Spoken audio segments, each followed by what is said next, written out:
Majelis Adat Dayak Nasional atau MADN dan Polri mendukung penuh dan mengawal pembangunan IKN Nusantara di Kalimantan Timur, hingga kabar 6 dermaga yang siap menjadi pintu masuk material yang akan ke IKN Nusantara.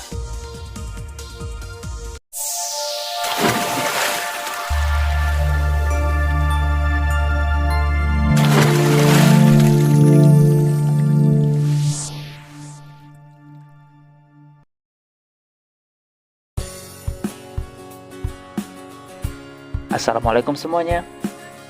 Pemerintah gencar membangun infrastruktur di Ibu Kota Nusantara atau IKN Nusantara, Kalimantan Timur.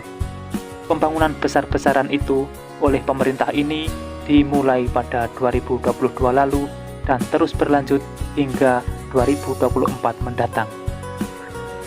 Material pembangunan pun terus berdatangan hingga diperlukan jalur logistik, termasuk banyak pelabuhan sebagai pintu masuk material pembangunan IKN Nusantara. Berikut informasi selengkapnya. Seperti biasa, sebelum berlanjut ke pembahasan, dukung selalu channel ini untuk terus berkembang dengan cara subscribe dan nyalakan loncengnya, supaya kalian dapat mengikuti update terbaru pembangunan di Indonesia. Saat ini, sudah ada 4 izin baru dermaga, sehingga sudah ada 6 izin dermaga untuk distribusi logistik pembangunan IKN Nusantara Kalimantan Timur. Selain dermaga untuk mendukung distribusi logistik pembangunan IKN Nusantara di Kalimantan Timur, Kantor Kesyah Bandaraan dan Otoritas Pelabuhan Kelas 1 Balikpapan mengusulkan penambahan alur pelayaran. Selain alur pelayaran, KSOP Balikpapan juga mengusulkan menambah area labuh. Kepala KSOP Balikpapan, Takwi Masuku, mengatakan masa konstruksi pembangunan IKN Nusantara hingga saat ini sudah ada penambahan dermaga baru pemanfaatan garis pantai yang sudah keluar izinnya. Sebelumnya baru ada 2 dermaga, yakni PT Tepian Sekapung Nusantara dan Bentang Panjang Pulau Balang sisi Tempadung. Sekarang sudah menjadi 6 dermaga, di mana 4 izin baru yang keluar antara lain Bumdes Makmur Mandiri, CV Mandiri Multimaterial, PT Tepian Benuo Pasir atau Punggur, PT Balikpapan Redimik. Selain itu, dalam rangka menyiapkan jalur distribusi logistik sektor transportasi laut dan antisipasi ke depan untuk kelancaran distribusi logistik IKN, pihaknya mengusulkan ada penambahan alur pelayaran dan area labuh. Terkait pengembangan kesiapan dukungan dan perizinan garis pantai maupun dermaga untuk transportasi laut dan distribusi logistik pembangunan ibu kota negara, Takwi Masuku juga menyinggung usulan area labuh.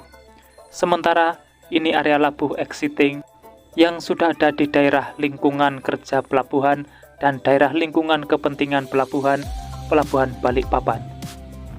Selanjutnya, telah diusulkan 4 penambahan area labuh baru untuk kapal pengangkut logistik IKN. Harapannya dengan adanya penambahan alur pelayaran dan area labuh, maka kesiapan jalur laut untuk distribusi logistik IKN bisa berjalan dengan lebih lancar ke depannya.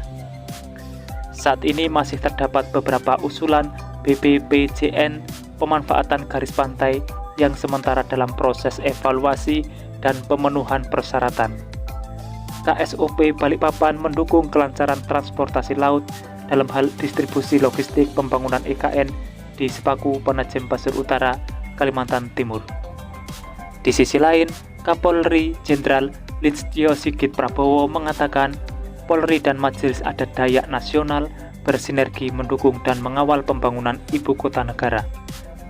Komitmen untuk menyukseskan pembangunan IKN Nusantara tersebut dituangkan dalam pernyataan sikap yang diserukan bersama di titik 0 km pada Sabtu 15 Oktober 2022. Listio Sigit Prabowo usai acara menyatakan sikap, hari ini adalah hari yang membahagiakan bagi kita semua. Hari ini muncul satu komitmen bersama antara masyarakat adat Dayak Nasional dengan institusi Polri dan tentunya seluruh elemen bangsa yang lain untuk terus mendukung pembangunan dan mewujudkan IKN sebagai ibu kota Nusantara dan ibu kota yang betul-betul bisa menjadi kebanggaan bagi Indonesia di mata dunia. Dalam kesempatan tersebut, beliau juga menyampaikan apresiasinya kepada seluruh masyarakat adat Dayak yang ikut mendukung serta menyukseskan kebijakan pemerintah tersebut. Hal yang sama juga disampaikan kepada seluruh elemen masyarakat yang telah mengawal program Ibu Kota Nusantara ini.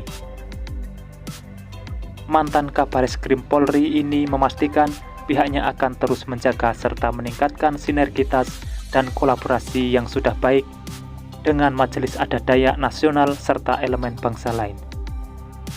Dengan terjalinnya komitmen bersama dengan seluruh elemen masyarakat, diyakini bahwa hal ini akan meningkatkan optimisme untuk mewujudkan cita-cita Indonesia Emas di tahun 2045. Program pembangunan IKN Nusantara ini merupakan program dari Presiden Jokowi dengan semangat ingin mengurangi kesenjangan dan menjamin pemerataan bagi seluruh masyarakat di Indonesia. Pihaknya akan terus bersinergi, berkolaborasi, dan mengawal agar proses pembangunan Ibu Kota Nusantara betul-betul bisa terwujud. Dan ini tentunya adalah untuk mewujudkan salah satu visi menuju Indonesia yang lebih baik, Indonesia yang lebih sejahtera, Indonesia yang siap untuk maju masuk ke Indonesia Emas pada tahun 2045. Selain menyatakan sikap komitmen bersama mengawal pembangunan IKN, Majelis Adat Dayak Nasional juga menganugerahkan Kapolri Jenderal Sigit Prabowo sebagai warga kehormatan utama masyarakat adat Dayak. Sebelumnya, Menteri Dalam Negeri atau Mendagri Tito Karnavian membeberkan alasan pemerintah memilih Penajem Pasir Utara sebagai lokasi pembangunan IKN Nusantara. Hal ini disampaikan saat membuka acara Rapat Kerja Nasional Majelis Adat Dayak Nasional di Kota Balikpapan pada Kamis 13 Oktober 2022. Menurut Tito Karnavian, pemilihan Kalimantan Timur sebagai lokasi baru ibu kota negara penuh pertimbangan, terutama keberadaan dua kota yang akan menjadi penunjang atau penyangga utama, yakni Kota Balikpapan dan Samarinda. Kemudian, fasilitas penunjang yang sudah ada untuk mendukung kelancaran pembangunan, yang dilihat dari adanya dua bandara yang salah satunya sudah bertaraf internasional. Letaknya secara geografis yang berada di tengah Indonesia akan memudahkan dan akan banyak memberikan keuntungan. Semoga dengan berbagai dukungan dari seluruh elemen masyarakat, suku, adat, dan budaya yang ada di seluruh Indonesia bisa mewujudkan IKN Nusantara yang maju dan sejahtera menuju Indonesia Emas. Itulah informasi yang bisa saya sampaikan. Semoga sedikit banyak ada manfaatnya. Dan temukan informasi yang tidak mungkin kalian temukan di tempat lain, karena hanya di sini informasi yang tidak dibahas akan saya bahas secara lengkap. Jadi pantau terus channel ini untuk mendapatkan jawaban dari apa yang kalian cari. Sudah saatnya saya undur diri dan wassalamualaikum warahmatullahi wabarakatuh. Sampai bertemu di video menarik selanjutnya.